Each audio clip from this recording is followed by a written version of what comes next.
आज 18 जिलों की 121 सीटों पर वोट डाले जा रहे हैं। इन्हीं में से एक सीट छपरा भी है, जहां से आरजेडी ने खेसारी लाल यादव को चुनाव मैदान में उतारा है। उन्हीं से हमारे सहयोगी गणेश ठाकुर खास बातचीत कर रहे हैं। उससे बिहार का विकास का कोई लेना देना नहीं है।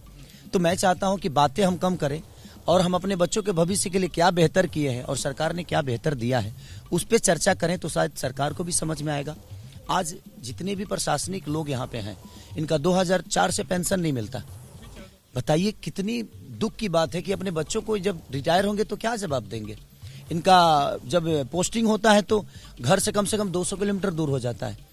ये कम से कम 60 किलोमीटर के अंदर होती तो शायद ये अपने बच्चों से हर दिन मिल भी लेते और अपने बच्चों को बेहतर संस्कार भी दे पाते और शिक्षा भी दे पाते। मेरा आखिरी सवाल आपसे, कल एक नोटिस आपको मिली और चुनाव मतदान के एक दिन पहले ये नोटिस मिली।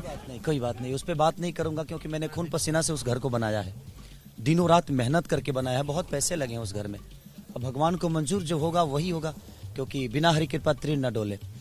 उनके बिना कृपा के एक पत्ता तक नहीं हिलता है। तो खेसारी लाल यादव तो एक मामूली सा छोटा सा इंसान है और इस स्कूल में पढ़ा हूँ, मुझे खुशी हो रही है। आज इस स्कूल में मैं 8वीं तक पढ़ा हूँ। 8वीं तक हमारे ज्ञान मास्टर जी थे, प्रदीप सर थे, बहुत सारे हमारे। कि इस मुकाम पे पहुंचेंगे और स्कूल में लोग आपके लिए मतदान करने आए। मैं जिंदगी में सोच के कुछ नहीं करता रहता हूँ और अपने आप पूरा होता है, क्योंकि मैं मेहनती इंसान हूँ और मेहनत पे भरोसा करता हूँ। इससे ज्यादा मेरे जीवन में कुछ नहीं है। मेहनत की मेरा आखिरी सवाल आपसे, आपके खिलाफ कैंपेन चल रहा है कि खेसारी तो सुपरस्टार हैं, जब जीतेंगे अगर चुनाव तो महाराष्ट्र में ही रहेंगे, मुंबई में रहेंगे, क्योंकि उनका काम तो प्राइमरी काम तो उनका फिल्म और अभिनेता है। कहने का मतलब बेटा ही हो और अंधा हो तो एक लोटा पानी दे सकता है आपको।